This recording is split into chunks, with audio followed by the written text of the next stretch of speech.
Itu kesimpulan Karam Singwalia selepas melihat sendiri keperitan hidup lebih 300 penduduk Seri Gombak Taun Bila di Gombak, Selangor siang tadi. Puncanya, kegiatan haram melupuskan pelbagai sisa buangan sekitar sebuah tasik berhampiran. Ikuti laporannya. Walaupun berisiko tinggi, saya dan jurukamera Abdul Rahman Kusaini terpaksa menerjah kawasan yang didakwa tapak pelupusan haram ini. Air larut resap atau licin dari tapak haram itu menjadi punca keperitan hidup penduduk di kaki bukit. Ia turut menyebabkan bau busuk gas bentena selain sampah sarap yang mencacatkan pemandangan.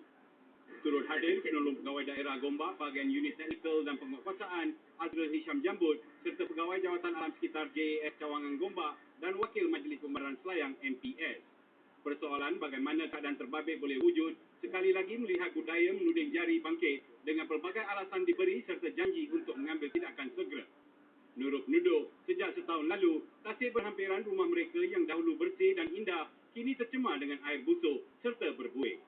Kami telah menghantar surat kepada pihak ADUN daerah Gombak, tapi sampai sekarang tak ada apa tindakan diambil oleh pihak mereka. Jadi kami terpaksa menjadwalkan panggil pihak TV3 untuk datang mendedahkan apa yang telah berlaku di sini. Saya telah membuat laporan banyak kepada Jabatan Alam Sekitar dan juga pada Majlis Pembenaran Selayang, tetapi tidak ada tindakan diambil. Cuba tuan tengok keadaan di sana. Dengan perumahan yang berdekatan dengan ni dan berbau busuk, dan bila kanak-kanak bermain di sekitarnya, memang persekitaran tidak eloklah sebenarnya. Penduduk turut mempersoalkan kewibawaan pentadbiran negeri dalam memastikan kualiti hidup rakyat. Apa yang orang buat semua? Tidur tak? Makan gaji buta tak?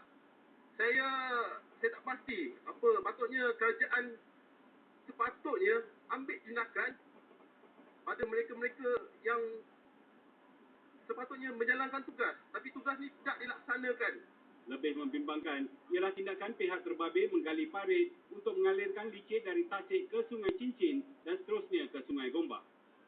Kepekatan licin di tasik ini juga bermakna ia mungkin mengandungi kandungan logam berat tinggi yang menjejaskan kualiti air kedua-dua sungai itu. Adalah mustahil jika pihak berkuasa tidak tahu menahu tentang kegiatan pelupusan haram di sini.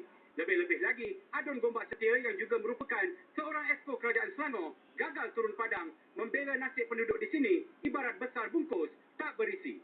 Karam Singwalia, TV3. Selepas Melaka,